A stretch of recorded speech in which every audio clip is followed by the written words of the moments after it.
الحمد لله رب العالمين والعاقبة للمتقين والصلاة والسلام على رسوله الكريم أما بعد فأعوذ بالله من الشيطان الرجيم بسم الله الرحمن الرحيم يا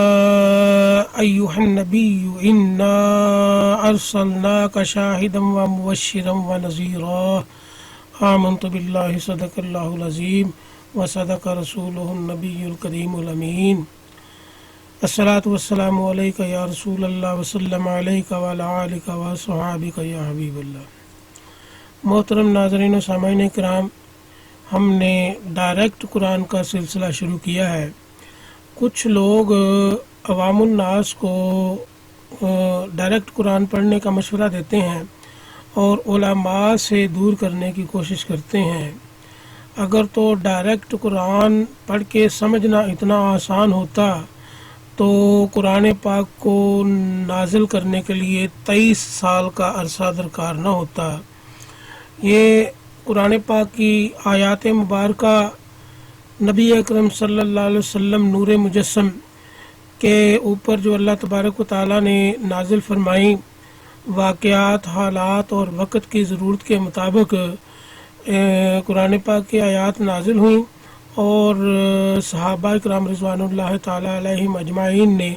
نبی اکرم صلی اللہ علیہ وسلم کی معیت میں، آپ کی شاگردی میں، آپ کی تابع داری میں، آپ کے امتی ہونے کی حیثیت سے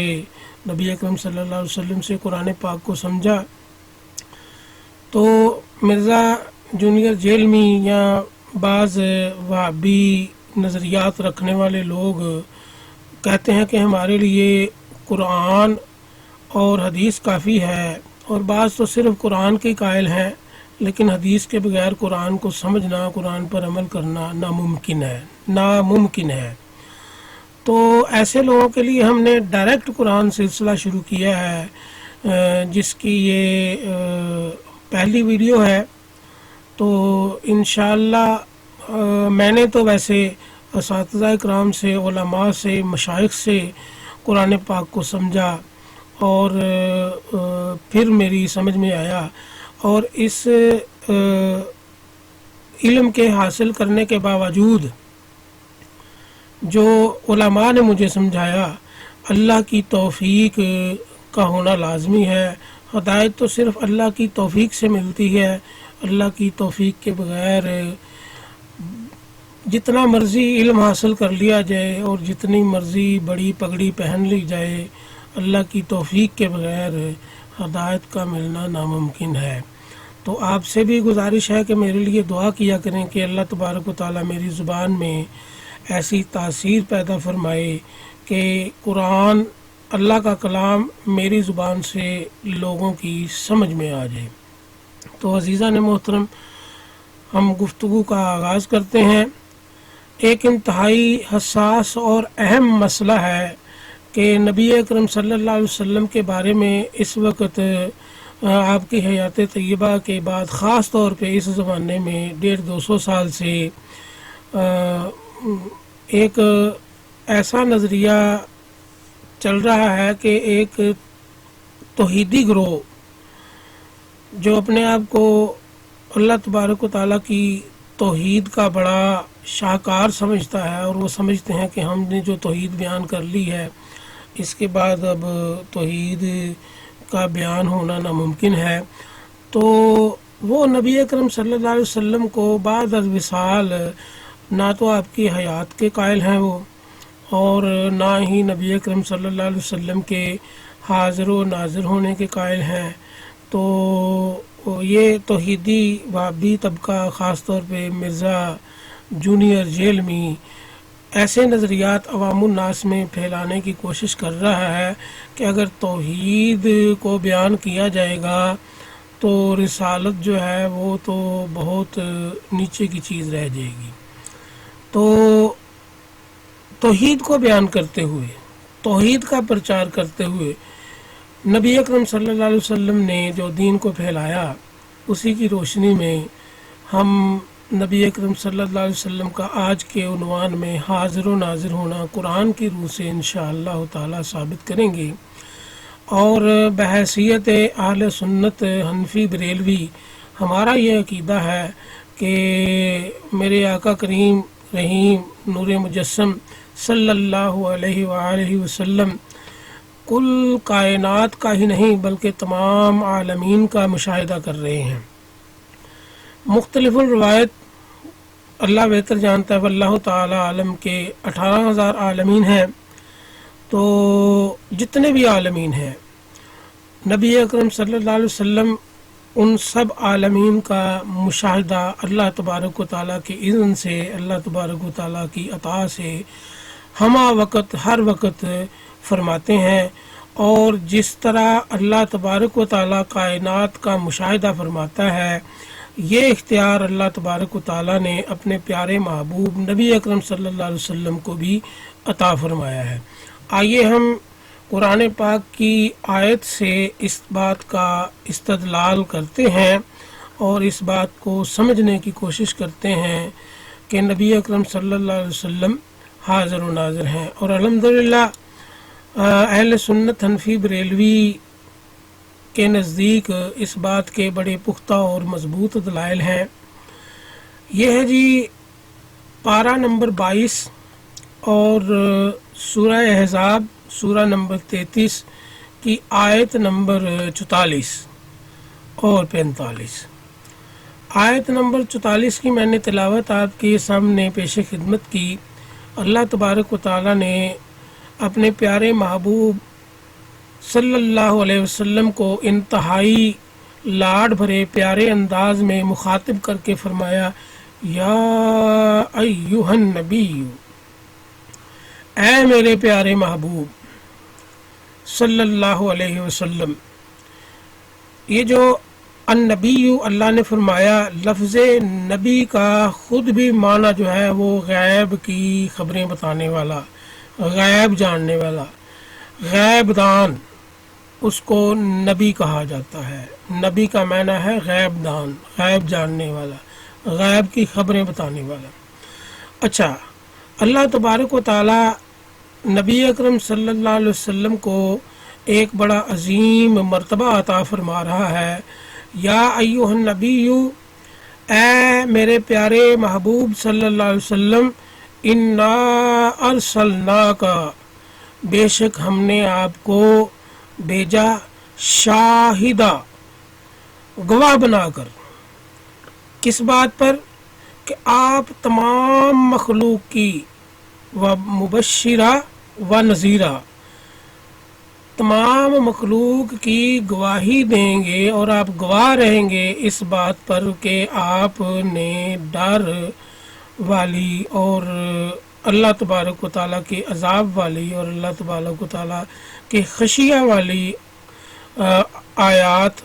اور نذیرہ، خوشخبری والی آیات آپ نے تمام عوام الناس کے سامنے تلاوت فرما دی۔ ایک تو یہ رخ،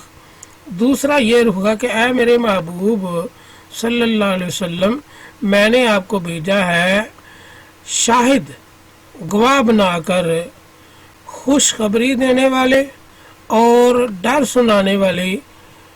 باتیں بتانے کے لیے، خوشخبری دینے والا، ڈر سنانے والا بنا کر آپ کو بھیجا ہے، اور آپ اس بات پہ گواہ ہیں، یعنی آپ مشاہدہ فرمانے والے ہیں۔ اچھا، اب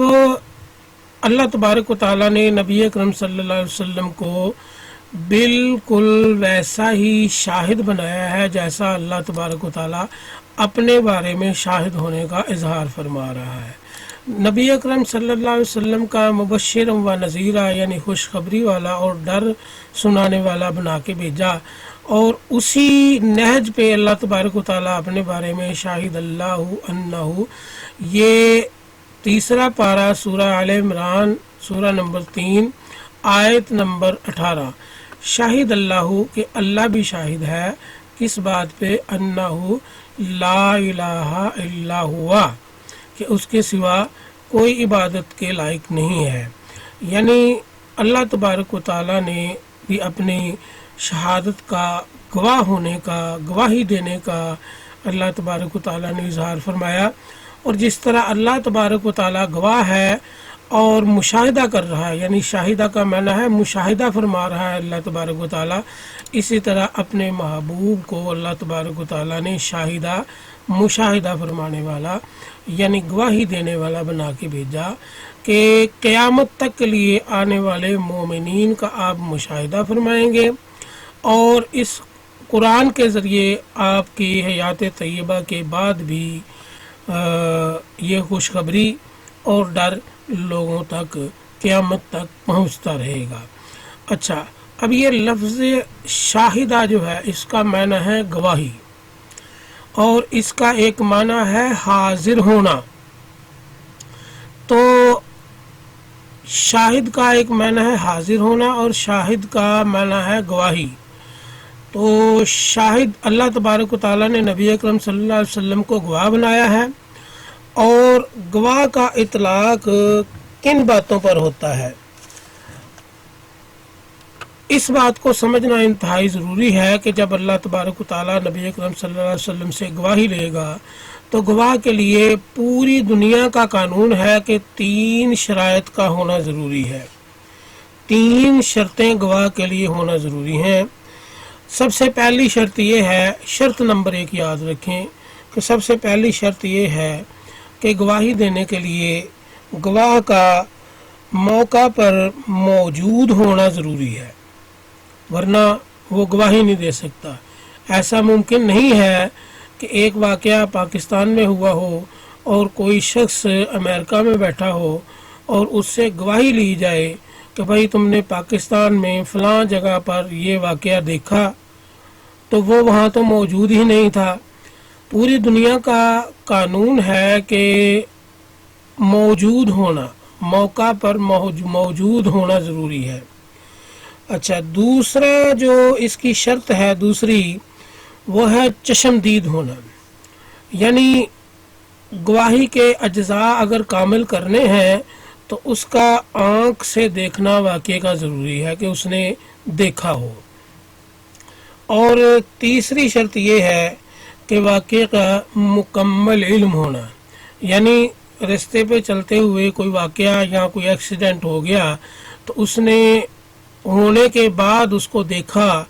اور اس کو مکمل علم نہ تھا، اس نے ایکسیڈنٹ ہوا تو دیکھا مگر اس کو مکمل علم نہ تھا، تو وہ بھی گواہی نہیں دے سکتا۔ لہذا معلوم کیا ہوا کہ نبی اکرم صلی اللہ علیہ وسلم گواہی کی ان 3 شرطوں پہ کامل ہیں، تو اللہ تبارک و تعالیٰ نے آپ کو شاہدہ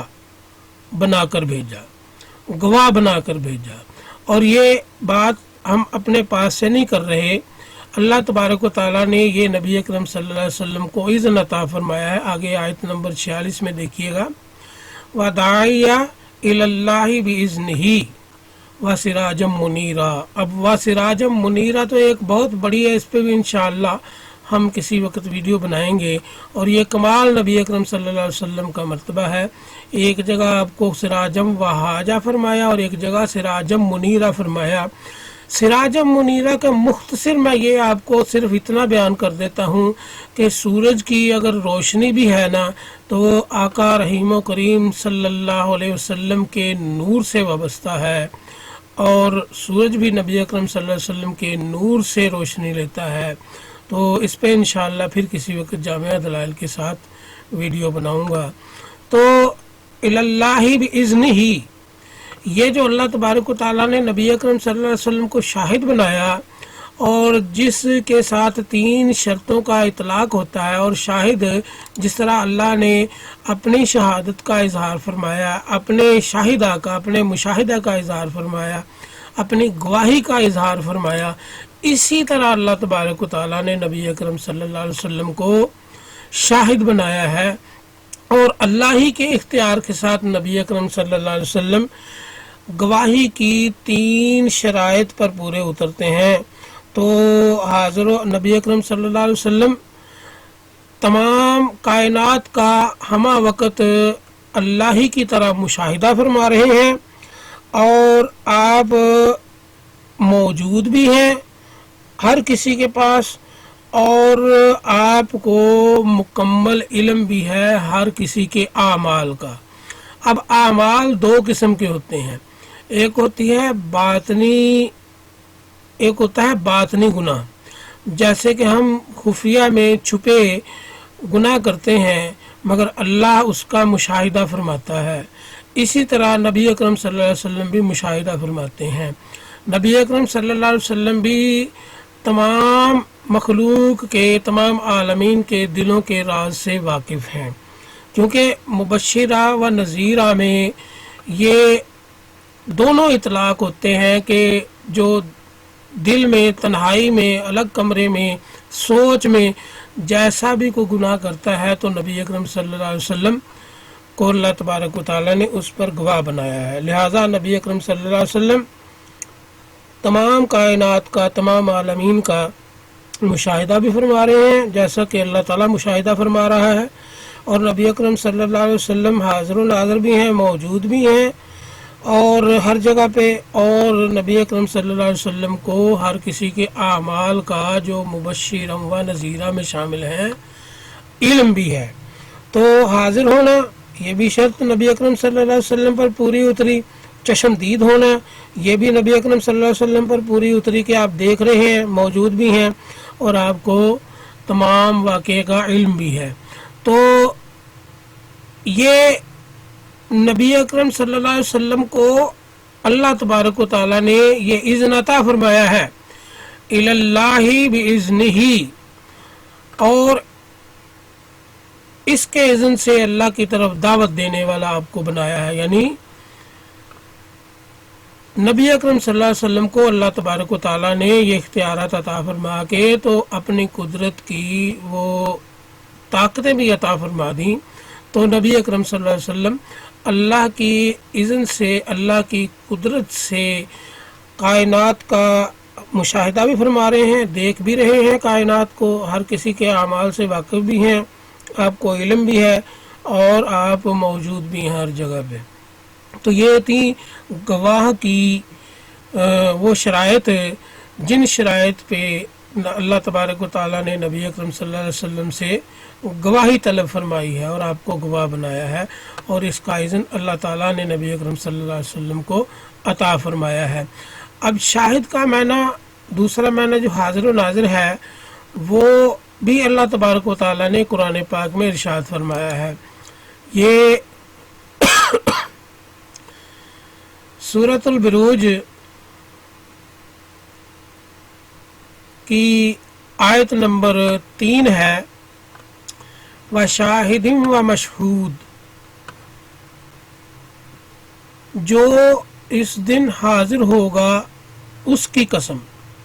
یہ وَالسَّمَاءِ ذَاتِ الْبُرُوجِ وَالْيَوْمِ الْمَوْعُودِ، یہ اللہ تبارک و تعالیٰ قسمیں کھا رہا ہے، اور یہ تیسری آیت میں اللہ تبارک و تعالیٰ نے وَشَاهِد، یعنی کہ جو حاضر ہے، جو موجود ہے، مشہود، اور جو موجود کیا جائے گا، حاضر کیا جائے گا، یہ اللہ تبارک و تعالیٰ نے قرآن پاک میں ہی یہ شاہد کا معنی حاضر ہونا بھی بیان فرمایا ہے۔ تو عزیزان محترم، یہ تھا ڈائریکٹ قرآن پڑھنے کا سلسلہ۔ ڈائریکٹ قرآن سے میری مراد یہ نہیں ہوتی کہ ڈائریکٹ قرآن پڑھو اور عالم بن جاؤ۔ میرا ڈائریکٹ قرآن سے مطلب یہ ہے، مراد یہ ہے